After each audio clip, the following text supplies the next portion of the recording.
I'm just sorry that you don't have more time because you have now.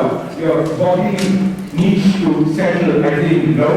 But what I can tell you is, although officially maybe some of you should be enemies, I'm a kind of a radical leftist, you are whatever, no managers, you know.